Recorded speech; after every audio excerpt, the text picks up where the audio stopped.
Inilah yang dilakukan oleh orang-orang yang tidak percaya kepada Tuhan untuk melawan argumen-argumen orang yang beriman. Ngapain ke gereja? Hidup lu susah buktinya. Ngapain berdoa? Buktinya rezeki lu segitu-segitu aja. Ngapain percaya sama Tuhan? Karir lu kok mentok sampai di sini? Lihat nih gue nih, misalnya. Sering bukan seperti itu? Aduh Romo, tiap hari bener Romo yang dikatakan oleh Mazmur bab 73 ini. Salam damai sejahtera saudara-saudaraku yang terkasih pencinta firman Tuhan. Berjumpa kembali dengan Bible Learning with Father Joseph. Saudara-saudara, bagaimana kabar Anda hari ini? Saudara-saudaraku, izinkan saya Romo Yosef bahwa dalam video ini saya akan mengangkat satu tema yang luar biasa bagus, yaitu sebuah pikiran, sebuah godaan, sebuah perasaan yang sering kali menusuk-nusuk, menggoyang-goyang kekuatan orang beriman sekalipun. Orang yang berdoa setiap hari, orang yang ke gereja setiap minggu, orang yang mengandalkan hidupnya pada Tuhan sekalipun bisa ikut-ikutan goyah, berpikir ulang tentang apa yang dia imani. Berpikir ulang, jangan-jangan apa yang saya percaya, harapan saya, kekuatan saya, kesetiaan saya, perjuangan saya untuk hidup baik di hadapan Tuhan kayaknya kok sia-sia. Ketika kita melihat kok ada ya Romo, orang jahat rezekinya kok makin berlimpah-limpah. Ada Romo, orang gak pernah ke gereja, orang yang menghujat Tuhan, orang yang gak percaya sama Tuhan, kok hidupnya kok enak bener. Setiap hari jalan-jalan, setiap hari flexing-flexing kemewahan, turun naik mobil mewah, rumahnya di gedong-gedong di mana-mana. Kok ada ya Romo, orang yang korupsi, hidupnya ancur-ancuran Romo. Kalau malam dia hidupnya amburadul, gak pernah setia sama pasangannya, gak pernah ngurus keluarganya, anak-anaknya gak pernah dididik. Kok kayaknya Romo enak bener hidupnya Romo. Sementara saya misalnya ya, seringkali saya mendengar itu, udah berjuang, udah bergulat, udah percaya sama Tuhan, udah menyerahkan segala-galanya pada Tuhan. Sakit penyakit, bukan cuma penyakit sakit pilek pusing, batuk, tapi sakitnya yang tiba-tiba kena kanker, tiba-tiba penyakit yang susah diobati. Tiba-tiba ada masalah dari istri, dari suami, dari anak-anak. Kayaknya masalah orang beriman kayaknya segede-gede gunung. Sementara mereka yang tidak pernah mengandalkan Tuhan, boro-boro baca kitab suci, boro-boro berdoa. Bahkan mereka seringkali menghujat Tuhan dengan kata-kata maupun cara hidupnya secara terang-terangan. Kenapa Romo? Hidup mereka kok enak-enakan. Tuhan, apakah Tuhan itu nggak adil? Apakah semua perjuangan saya dalam hidup beriman ini sia-sia? Apa gunanya Romo saya berdoa? Apa gunanya saya beriman kalau hasilnya kok demikian? Saudara-saudaraku yang terkasih, jangan buru-buru iri. Jangan buru-buru berpikir apa yang kita imani itu sia-sia. Jangan buru-buru berpikir bahwa semua yang diterima oleh orang-orang berdosa, oleh orang-orang yang tidak mengandalkan Tuhan, itu seolah-olah menyenangkan. Karena apa? Saya bongkar dalam Mazmur bab 73.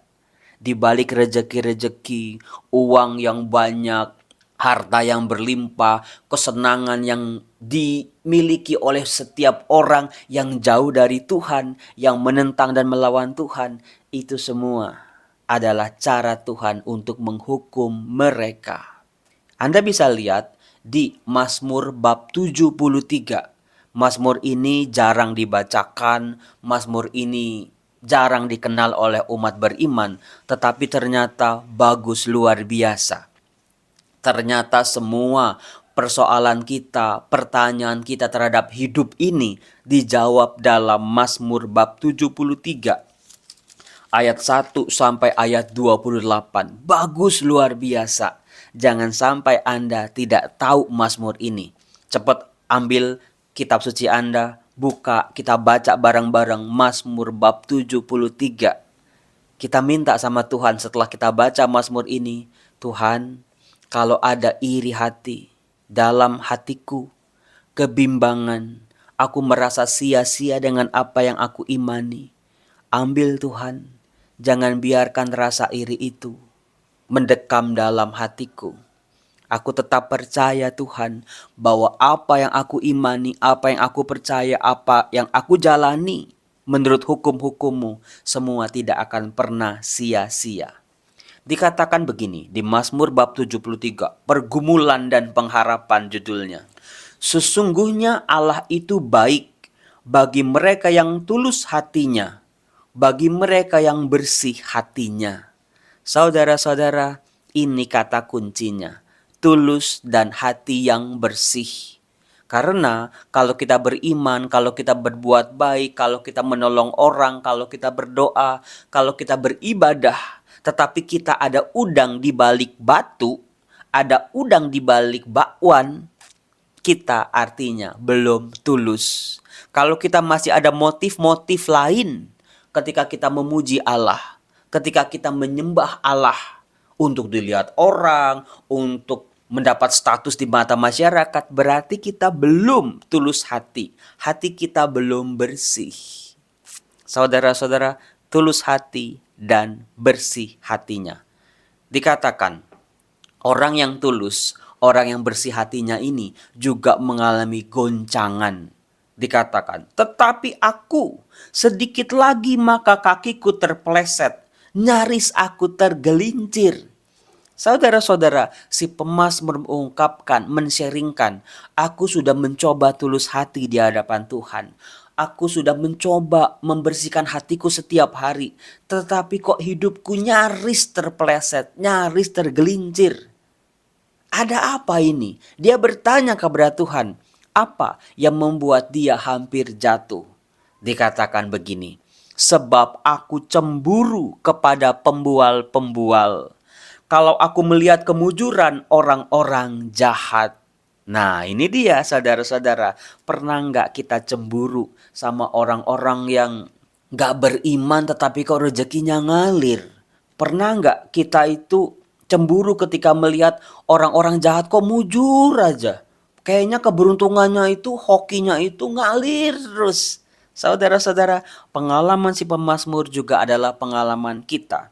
Dikatakan di ayat 4, sebab kesakitan tidak ada pada mereka, sehat dan gemuk tubuh mereka. Mereka tidak mengalami kesusahan manusia, dan mereka tidak kena tulah seperti orang lain. Nah ini dia. Iya Romo ya, orang yang gak pernah berdoa, kayaknya tuh gak pernah kena sakit kayaknya. Orang yang gak pernah percaya sama Tuhan, kayaknya gak pernah mengalami kesusahan. Itu saudara-saudara yang kita lihat di dunia ini sering kali membuat kita, aduh, ngapain saya berdoa ya? Ngapain saya percaya kepada Tuhan ya? Kok ujung-ujungnya saya jadi sakit? Kok ujung-ujungnya saya masalahnya nambah-nambah mulu? Kok kayaknya saya kena tulah gitu. Di ayat 6, sebab itu mereka berkalungkan kecongkakan dan berpakaian kekerasan. Orang-orang yang tidak percaya sama Tuhan, orang-orang jahat ini, begitu hidup mereka mujur, hidup mereka banyak harta, mereka jadi congkak, mereka jadi sombong, nggak lagi, semakin nggak percaya sama Tuhan. Di ayat 7, karena kegemukan, kesalahan mereka menyolok, hati mereka meluap-meluap dengan sangkaan. Mereka menyindir, mengata-ngatai dengan jahatnya, hal pemerasan dibicarakan mereka dengan tinggi hati. Saudara-saudara, inilah yang dilakukan oleh orang-orang yang tidak percaya kepada Tuhan untuk melawan argumen-argumen orang yang beriman. Ngapain ke gereja? Hidup lu susah buktinya. Ngapain berdoa? Buktinya rezeki lu segitu-segitu aja. Ngapain percaya sama Tuhan? Karir lu kok mentok sampai di sini? Lihat nih gue nih misalnya. Sering bukan seperti itu? Waduh Romo, tiap hari. Bener Romo yang dikatakan oleh Mazmur bab 73 ini. Dikatakan, mereka membuka mulut melawan langit dan lidah mereka membual di bumi. Nah ini dia, mereka seringkali melawan, meruntuhkan iman orang-orang yang percaya kepada Tuhan. Dikatakan mereka melawan langit, mereka menantang Tuhan, mereka membual. Dikatakan, sebab itu orang-orang berbalik kepada mereka, mendapatkan mereka seperti air yang berlimpah-limpah. Lihat saudara-saudara, karena hasutan mereka, karena bualan mereka, mereka berhasil meruntuhkan orang-orang beriman. Nggak mau lagi berdoa, nggak mau lagi berbuat baik, nggak mau lagi mengampuni, nggak mau lagi ke gereja. Mereka terhasut. Semua itu sudah dibaca oleh Mazmur bab 73 dan itu sering kejadian di masa sekarang. Nggak usah Romo orang-orang jauh, anak-anak saya aja seringkali argumennya seperti itu. Ngapain mama berdoa, ngapain papa ke gereja, ngapain kita berbuat baik, ngapain kita mikirin hidup orang. Buktinya hidup kita penuh masalah, buktinya mama sakit, buktinya papa urusannya nggak pernah selesai-selesai. Lihat, dibaca oleh Mazmur bab 73. Dikatakan di ayat 11, dan mereka berkata, bagaimana Allah tahu hal itu? Adakah pengetahuan pada yang maha tinggi? Mereka menentang Allah. Mereka butuh pembuktian.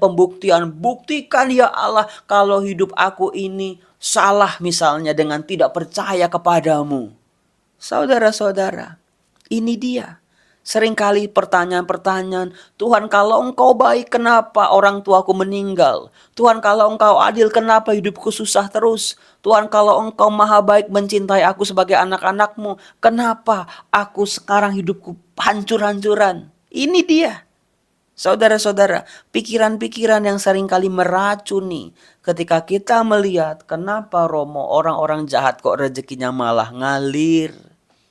Dikatakan ayat 12, sesungguhnya itulah orang-orang fasik. Mereka menambah harta benda dan senang selamanya. Ini, iya ya Romo, pantasan Romo. Orang-orang jahat, para pendosa, koruptor, kok rezekinya ngalir-ngalir. Dikatakan di ayat 13 saudara-saudara. Sia-sia sama sekali aku mempertahankan hati yang bersih dan membasuh tanganku tanda tak bersalah. Lihat saudara-saudara, sama kayak kita merasa kok sia-sia banget ya kita berdoa, sia-sia banget kita beriman. Kok nggak ada hasilnya?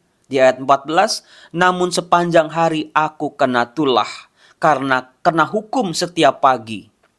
Inilah saudara-saudara yang dialami oleh orang-orang beriman ketika dia cemburu pada orang-orang jahat yang hidupnya seolah-olah beruntung banyak harta.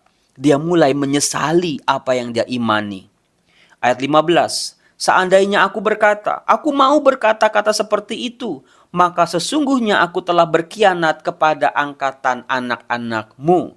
Inilah pergulatan dari orang beriman. Saya mau sih meninggalkan iman saya mau nggak berdoa lagi, saya mau nggak percaya lagi sama Tuhan. Tapi ada sesuatu yang bergejolak dalam batinnya. Aku akan berkhianat terhadap angkatan anak-anakku. Di ayat 16, tetapi ketika aku bermaksud untuk mengetahuinya, hal itu menjadi kesulitan di mataku, sampai aku masuk ke dalam tempat kudus Allah dan memperhatikan kesudahan mereka. Nah ini saudara-saudara, kalau Anda lihat orang berdosa, orang jahat hidupnya beruntung, banyak rezeki, coba nanti lihat kesudahan mereka. Bagaimana yang diperbuat oleh Allah dalam hidup mereka. Dikatakan di ayat 18, sesungguhnya di tempat-tempat licin kau taruh mereka, kau jatuhkan mereka sehingga hancur. Betapa binasa mereka dalam sekejap mata, lenyap habis oleh karena kedahsyatan. Seperti mimpi pada waktu terbangun ya Tuhan, pada waktu terjaga, rupa mereka kau pandang hina.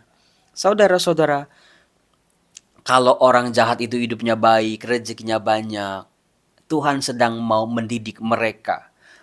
Semua kekayaan, semua hidup mereka yang sudah serba enak akan hilang dalam sekejap mata.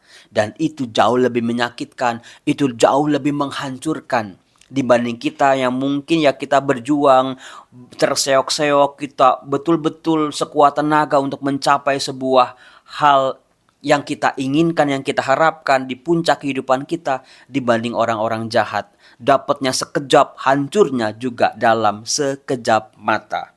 Maka jangan pernah iri. Dikatakan di ayat 21, ketika hatiku merasa pahit dan buah pinggangku menusuk-nusuk rasanya, aku dungu dan tidak mengerti, seperti hewan aku di dekatmu. Tetapi aku tetap di dekatmu, engkau memegang tangan kananku. Ini dia. Pada akhirnya setelah si pemazmur bergulat, bergumul dengan keputusannya mau meninggalkan Allah seperti orang-orang jahat atau tetap berpegang pada Allah. Meskipun terasa sakit, meskipun pinggangnya menusuk-nusuk dikatakan tadi, meskipun hidupnya pahit, aku tetap di dekatmu. Aku tidak akan meninggalkan engkau ya Allah, sebab engkau memegang tangan kananku. Dikatakan di ayat 24, dengan nasihatmu engkau menuntun aku, dan kemudian engkau mengangkat aku ke dalam kemuliaan. Nah ini dia, akhir dari hidup orang-orang beriman. Jadi jangan lihat sekarangnya, tapi bagaimana proses-prosesnya harus dilalui dan akhir dari sebuah proses itu. Dikatakan, siapa gerangan ada padaku di surga selain engkau? Selain engkau tidak ada yang kuingini di bumi. Sekalipun dagingku dan hatiku habis lenyap, gunung batu dan bagianku, tetaplah Allah selama-lamanya. Sebab sesungguhnya siapa yang jatuh daripadamu akan binasa. Kau binasakan semua orang yang berzinah dengan meninggalkan engkau. Tetapi aku suka dekat pada Allah. Aku menaruh tempat perlindunganku pada Tuhan Allah, supaya dapat menceritakan segala pekerjaannya. Saudara-saudara, belajarlah dari si pemazmur. Bergulat boleh, bimbang yaitu manusiawi. Tetapi dalam kebimbangan Allah memberi nasihat, Allah menguatkan. Dalam proses-proses pembentukan ada suka, ada duka, ada sehat, ada sakit, ada perjuangan. Sesuatu yang berharga saudara-saudara diperoleh dengan sebuah perjuangan yang bukan sekejap mata, yang bukan mudah membalik telapak tangan. Kalau kita mendapatkan sesuatu dengan jerih payah, berjuang bersama Allah, semakin berhargalah apa yang kita dapat itu. Semakin kita menjaganya dengan segenap hati kita. Maka jangan pernah iri kalau melihat orang-orang jahat rezekinya kok bagus. Salam damai sejahtera, semoga renungan ini membantu Anda semua. Salam, Tuhan memberkati. Oh iya, ada sebuah kabar gembira yaitu ini. Bible Learning with Father Joseph masuk 10 besar, ada di urutan 6, 10 channel Katolik di Asia. Terima kasih buat semua support Anda. Bagi Anda yang belum subscribe, silakan di subscribe, nyalakan tanda loncengnya. Tuhan berkati.